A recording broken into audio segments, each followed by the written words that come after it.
Hello and welcome to ELT Under the Covers Teaching Techniques, where we expose you to some of the techniques that are going to take your teaching to that next level.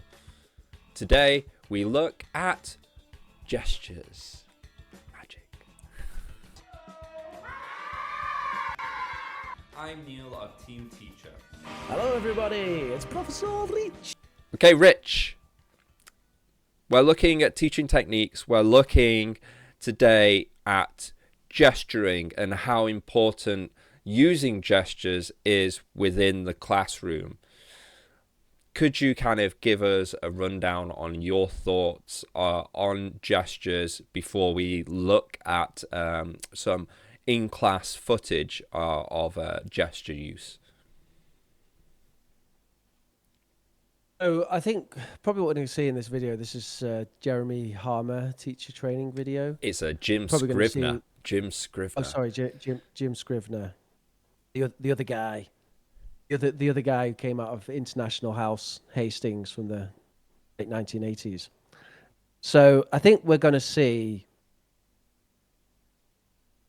I mean, I'm hoping we're going to see something a little bit unexpected, because I guess the obvious things that come to mind with gestures are, gestures for kind of getting the attention of the class, pointing at things, kind of obvious things. So it'd be interesting to see if we get anything that's a little bit more out the box than that. Mm-hmm. I think that gestures obviously are an important part of communication. I think particularly as a teacher or an instructor, it's something that you either consciously or unconsciously develop over time.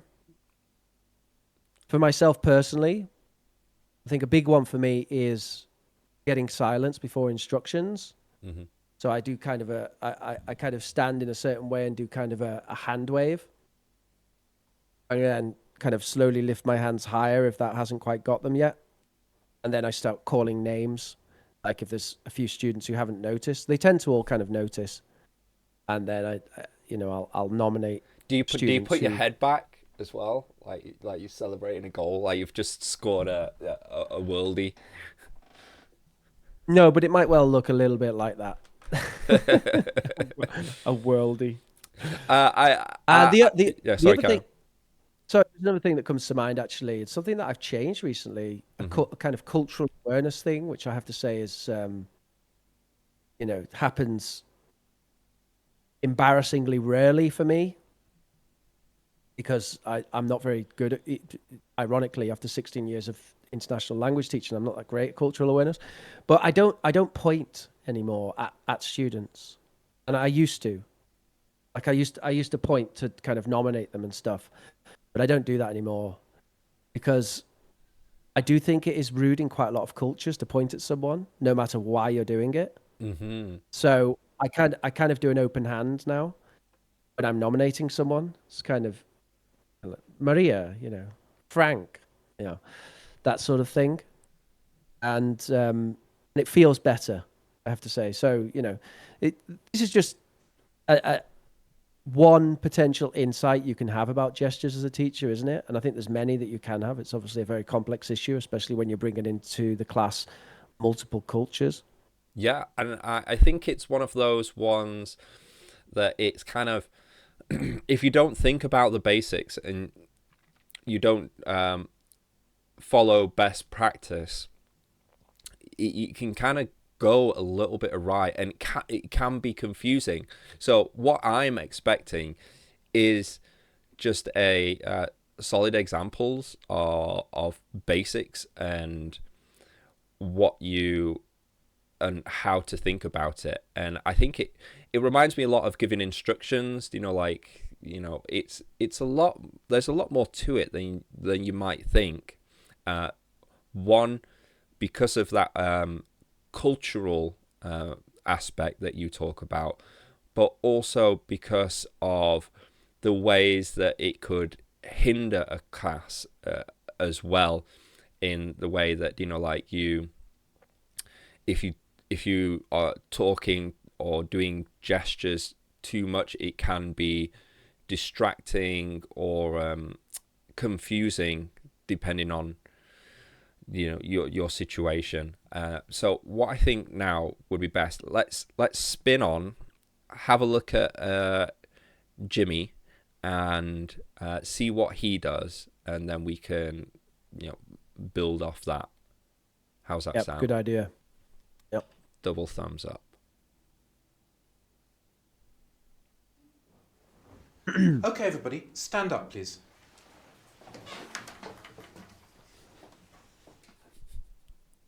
Okay, for this exercise, I'd like you to work on your own.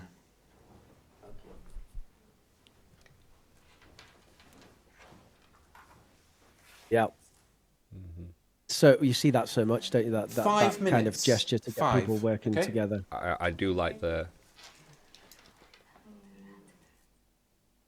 Yeah, 5 minutes. Yeah, I do that as well. Shh. Okay. That one, the Ooh, thumbs on the shushy. lips. I do like This, that better. this. Yeah, Yeah, I do that. Listen. I don't shush. I like the when they do Yeah, it. listen. No, this one I think. Listen to her. This, because no pointing, doing your palming there. Yeah, true. Actually, That's good. Can yeah. you give a longer answer? Yeah. Okay, I like that. Yeah, longer. Yeah, I do that. Next week, I'm going to the competition in horse riding. It's very. Okay, thank you, Eduardo. Gabriella? Like traffic conducting. Yeah, it's true though. So, where did they go? London. Yeah. London. Good.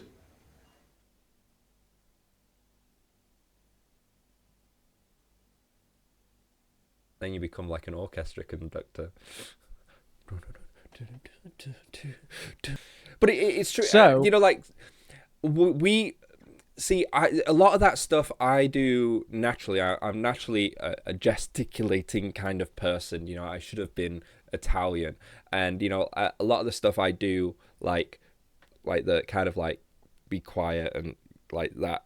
I do a version of that, but we always have to keep in mind that some people just aren't naturally like that, and it just might be confusing. So to kind of bring attention to gesturing and ways to do it like he's do it, I think it is important. Yeah. I do think it's important. I wasn't naturally a gesture person, but now I think I am. I do gesture a lot, and partly that is from language teaching. So, yeah, I would say it is important. And those gestures he just went through, they're almost like the universal, like CELTA teacher style gestures, aren't they? Like Of course, you see everyone doing those kinds of gestures. or even the That's A exactly how B he did A it. B A B A B. The what, sorry? We didn't have. He didn't include that. Do you know when you're talking about the nominating? Like he's going to do it individually, but like sometimes you do 1 2 1 2. Do you know when you're like, okay, you're trying to sort them into groups and stuff? The Yeah. A, B, yeah. Yeah, that's right. Yeah. I found that interesting actually when he was doing the per groups. He kind of went round and did all of them. And what that sort of becomes, I find over time, is it's not so deliberate. It just becomes like this kind of thing. I don't know if that's what you found as well, but I'll say like working pairs. I just sort of do that, like not at anyone in particular. Just kind of wave my hands around like, dun, dun, dun, dun, and they know that's what it is. Yeah. Yeah, no, it's and that's kind of like, but the thing is, and I don't know if you found this, you do like this. Okay, well, let's go in pairs, and this is for a class like you've not taught before, and they've no awareness of it. But that's kind of like the gesture that you've carried over from a couple of classes before. So but they get it, they understand, like in pairs. But it's not like you've gone, okay, this means you've not done that sequence of going, okay, you. But it's kind of like you say, often it's like universal. Yeah. With me, with the gestures, I think that they do need to be consistent. So if you've got a particular way of putting people in pairs, keep with that way. Don't try to mix it up, because it would confuse students and it might just confuse yourself.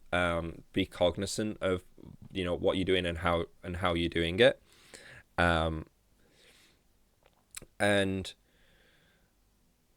just be careful. And I think it is really important to also look and see if you have the opportunity, look and see what local teachers are doing. Watch a class and see what they're doing in terms of gestures, because it's often easier to piggyback on someone else's gesture that's more readily known in their classes, if you're like sharing a class or it's a school thing, and how they are trained. Those teachers are trained locally, or even if it's just their personal preference and it's a class that you share with. I think it can often be easier to piggyback on that. And I'll give an example. In China, like, you do your like Cristiano pose, for silence or whatever. Yeah. But in China, I don't know if it was my school or for it's nationwide, the teacher comes in and they stand for silence, but where at the very, very beginning of the year they practice doing arms Yeah. folded. Yeah. And I I think I would that's like a universal Asian thing. Yeah, I don't remember seeing it in Korea, but I saw it in China, and I was like, I'm stealing that. I'm taking that. I'm piggybacking off that, and it saved me, like 5 minutes of going over like classroom and instructions. I still went over classroom instructions, but it was something to reinforce as well, and to harp back to your previous comment about like some gestures, either like with the pointing being offensive or just like awkward, what have you. In Asia as well, it was when I was trying to get students to come to me, and initially, and I didn't see this because it wasn't something that I saw in other teachers' classes, but like I would hook my finger and try do a come hither thing, but in Asia that was kind of more sexually suggestive, and I work with children a lot of the time, so that's not what I was not great, but I can't remember if one of the teachers pointed it out to me, or it came up in conversation with other teachers about gestures or whatever. But we flipped it. Oh, I think I might have noticed it with another teacher, because they used to do like all their fingers and they point them down and do like a come hither. So I adopted that. And it was just another way of kind of fitting in, piggybacking onto those gestures, and to cut down time and to be, I guess, personalized in a way. I think that we can definitely say that gestures consists of both your personal gestures that you develop and which define you as a teacher, but also awareness of the context, and particularly the cultural context that you're in, which is exactly what you were just alluding to. And obviously that's important. I mean, there are all kinds of different rude things. I gave the example of pointing. You've gave the example of the come hither, and there's other things as well, isn't there? There's the okay sign. There's even like the thumbs up. The thrusting was always one that surprised me. Why that was offensive. I just Yeah, I just didn't understand it when I went to Spain and I took my trousers off, and everyone looked shocked. You got to use all of your tools in the classroom. Or in some cases, you have to refrain from using all of your tools. Never. So I think what we could do is we could talk a bit more about some slightly more complex gesturing. I'm not even sure if you would call it gesturing. It might go into a different category, but you have things like the fingers. Yes, I think I know where You know you're going about with this. finger loading and everything. Yeah. And I think we actually looked at a video showing someone doing this at one point. It was very, very good. And finger loading for error correction is one way of doing it. You can use it in other ways as well. It just comes up occasionally when you need to show that something needs to be a contraction. You can kind of put the two fingers together, but you sort of load the words onto the fingers. How are you? Well, yeah, I mean, you you could do the syllables, the counting, the gestures to show, where the stress is. Your finger gestures were a little bit different to mine because you had your palm and your fingers open, and you would put the fingers together that you wanted to indicate of a contraction. Whereas That's right. I previously, what did I do? I would do like a pinching movement, be like that's contraction. a good one. Yeah. Because I wanted to emphasize it, especially. Yeah. Yeah, and another thing that comes to mind actually is when doing pronunciations and drilling specifically, I use a lot of really weird gestures when I'm doing that. And can you elaborate on that? Yeah, they seem to come quite naturally. Okay. And I think I did get them from somewhere. It might well be Adrian Underhill, but I do things like e. I don't really know what that means. So like it's like you're or. pulling the sound out of your mouth for longer or something. Well, you're pulling the sound. It's pulling the sound out of your mouth, but it's also the shape of the mouth because "or" kind of has this "or," right? Whereas "e" is kind of "e." You have the wideness of the mouth, and elsewise you might have "ah," right? Because the jaw drops. So it's kind of just exaggerating that facial movement that's going on. So "ah" versus something like an "ooh." Because a ooh would definitely be like that. The lips are coming out, ooh, versus a ah, where the jaw's coming down, Okay, so you gesture to emphasize the mouth placement and stuff. Yeah. Like when I'll do I do kind of a to show that the tension is actually, it's right at the back of the tongue. So right. Oh, and for the short E, the I in my name, Rich, like I do kind of an I, like shrug of the shoulders, I. Mm-hmm. So they get the idea that it's different than the I. Interesting. So, did you ever do anything like with, oh my gosh, the words just slipped my mind. Do you know where you have words that, that you breathe out more? Inspiration. Yes, like I would have that where, but I've tried using gestures with that where I told them to kind of like put their hand towards their mouth to feel it, but it was not so obvious. So I think I ended up using tissue paper and stuff like that. So when they said the word, for the aspiration. Yeah. Yeah, aspiration is an interesting one. I think definitely starting with the H, with the, you can do a H kind of like you can do it like a, and they sort of get the idea from that. I think it wasn't even just aspirate. It was some, where it was like a harder, like a D or a T. You know what I mean? Right. So that's voiced and unvoiced. Yeah, I think that was what I was looking for. for. So this one, it's two fingers on the throat, and you demonstrate with a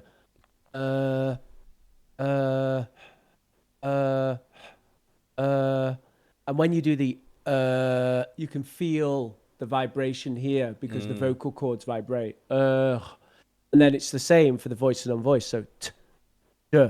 When you say d, you get the d, s, z. That's definitely a more hygienic way of doing it than what I was having kids do. Just spitting on the. I am a bit.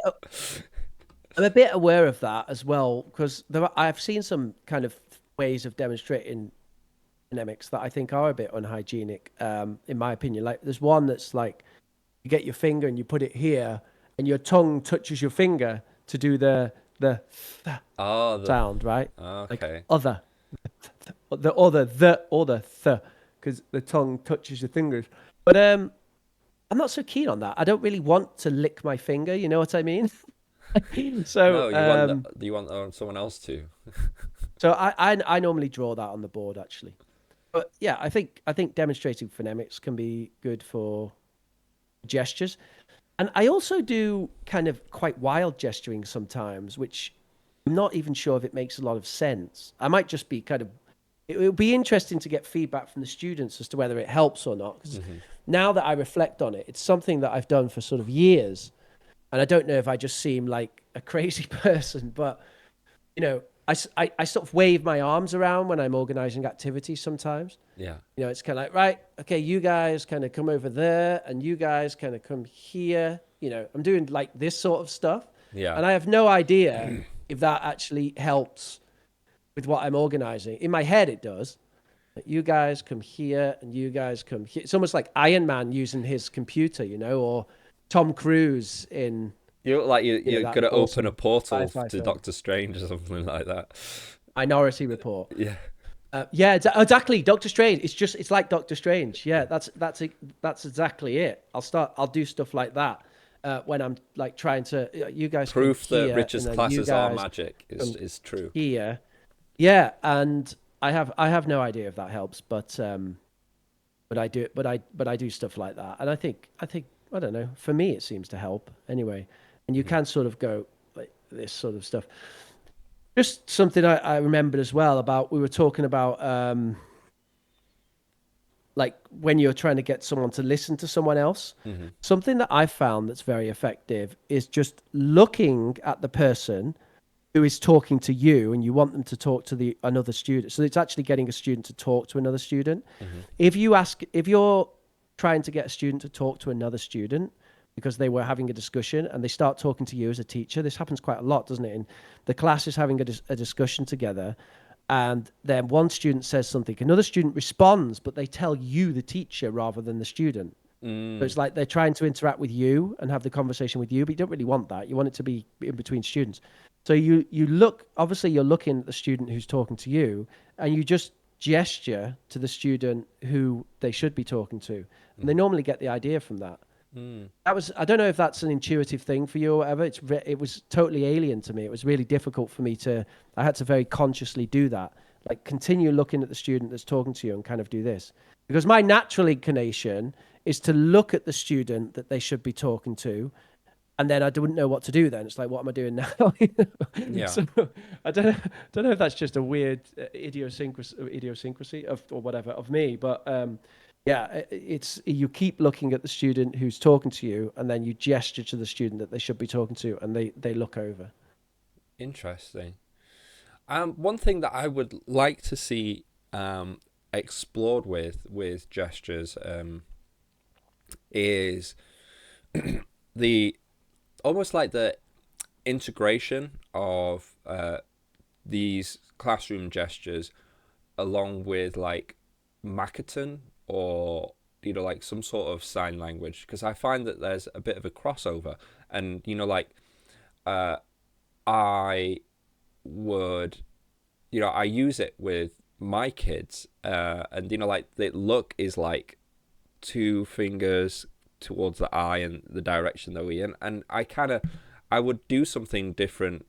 I would do something similar when I'm trying to get students' attention, get them to look in a certain way, and I'm wondering if there's crossovers with that could kind of even enhance it further or give an idea, because with the gestures, what we're talking about is an instructional language.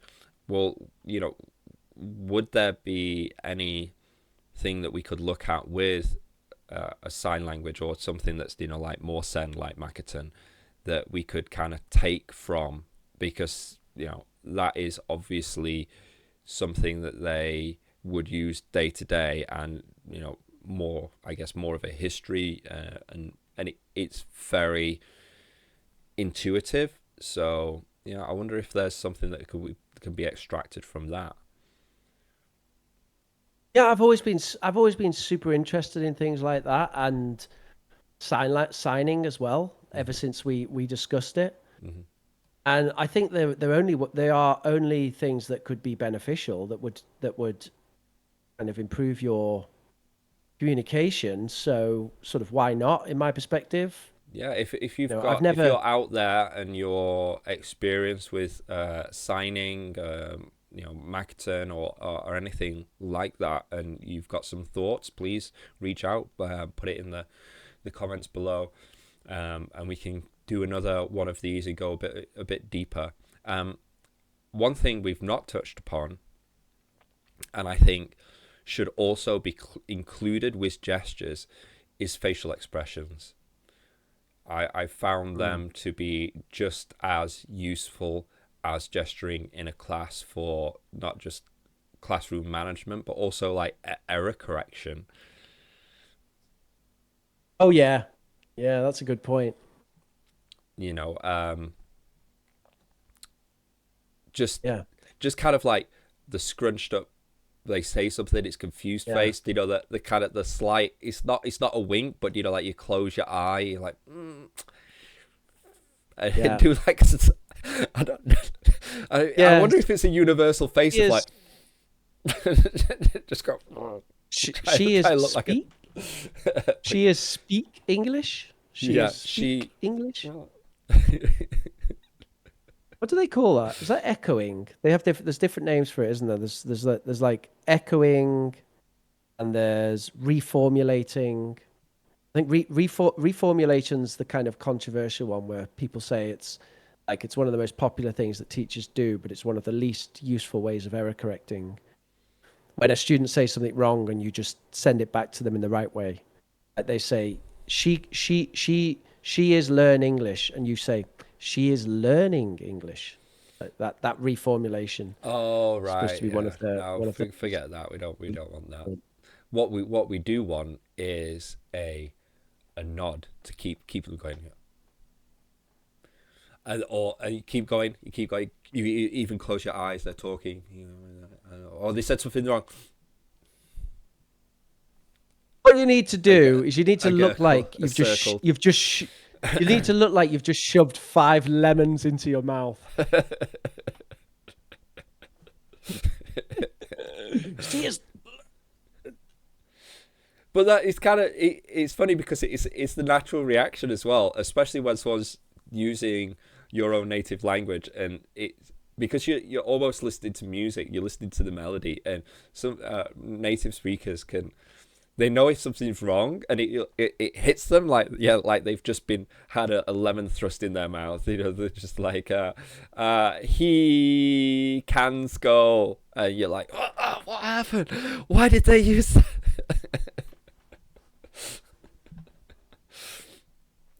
Yeah. Yeah, it is. Just to some extent, over time, you start to adapt to that, don't you? And there's a lot of interesting things we could say about that.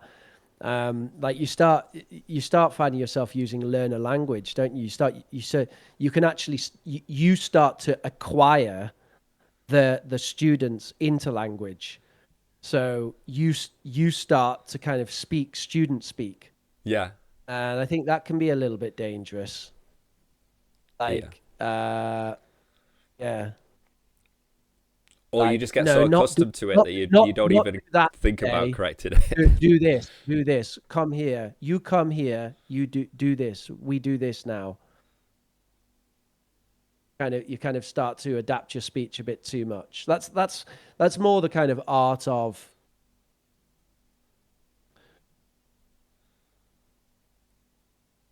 I'm struggling with my vocabulary today. That's that's the art of just adjusting the level of your speech to the level of the learner, isn't it? Yeah. So let's wrap this up and kind of give a bit of a summary of what we're talking about with gestures. One, I would say review your gestures, make them initially, especially when you're starting teaching, make them consciously. Be conscious in what you're doing. If you're doing teacher training course, they should be correcting you on them, giving you demonstrations on correct use of gestures. You could get this Jim Scrivener Learn Teaching book that we took that clip from.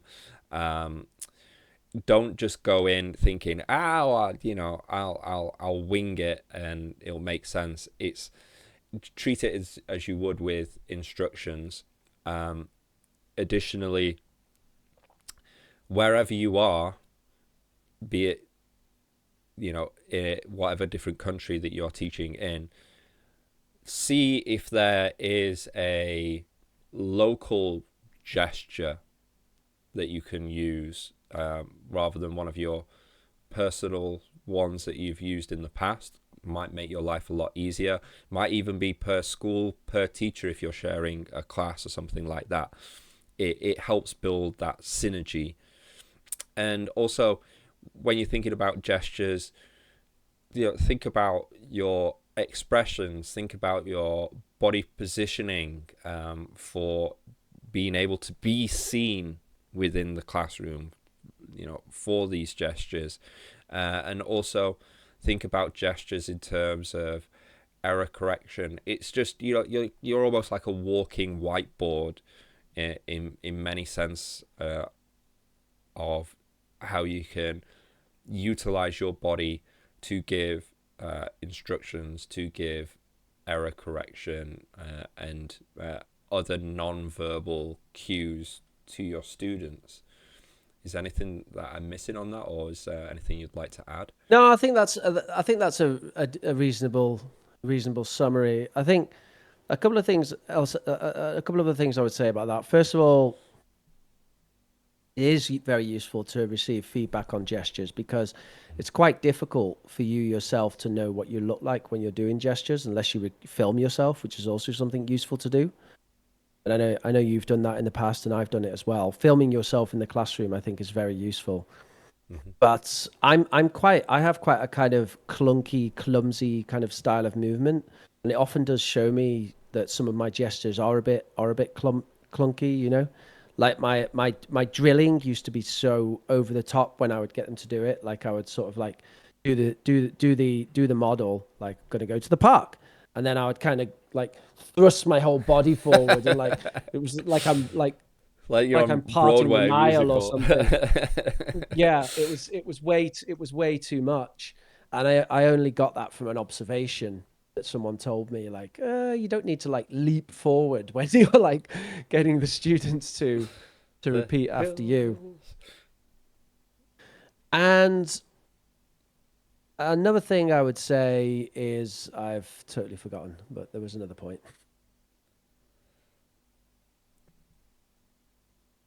I think body awareness, just bringing a bit of consciousness to it, as you said, developing over time. Gestures are really useful. Oh, that was it. I have an interesting way to develop gestures. Mm-hmm. Do a class where you just decide you're not going to use the whiteboard, and just try to be minimalistic as possible on material. So it's just you and the students. Mm-hmm. And that sort of situation is likely to bring out the gestures a little bit more, because you can't draw anything on the board. So if you're trying to explain something rather than drawing a diagram, you have to, you have to use what you have. And I think that can be useful as well. Yeah. I'd also like to leave this on a lighter note, because just to kind of piggyback on what you were saying is doing that minimal class. There's going to be classes where it's a lot easier to, instead of spending the time to find and then pick up and display or show a flashcard or an image on the screen of an elephant, to just mime an elephant. So, one thing that you might want to consider, especially if you're teaching kids and you want to improve your gestures, play a lot of charades. Get Oh good yeah. at that. It's been exceedingly useful for my classroom. Um, I'll try. I was trying to think of a clean example of where I went wrong with a gesture, but none come to mind. So I'll leave Do you that do to the other do you do people's the imagination. do you do the not safe for work charades?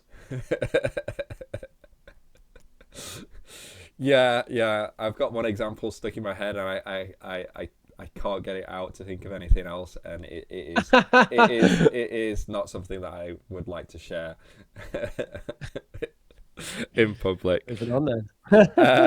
Well, those out there listening, watching, what do you think?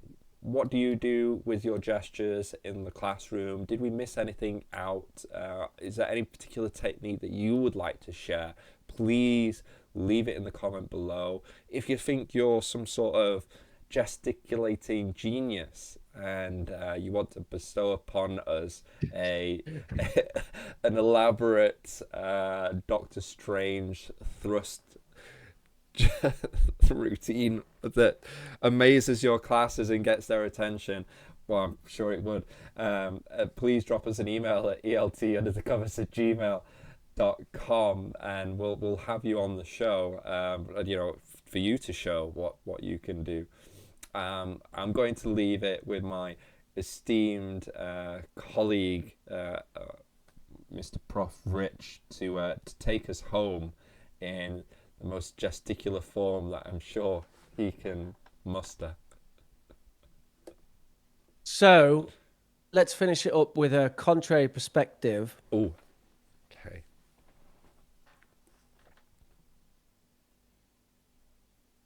Gestures are incredibly useful, and it certainly would seem that not using gestures or not focusing on your gestures is leaving something out.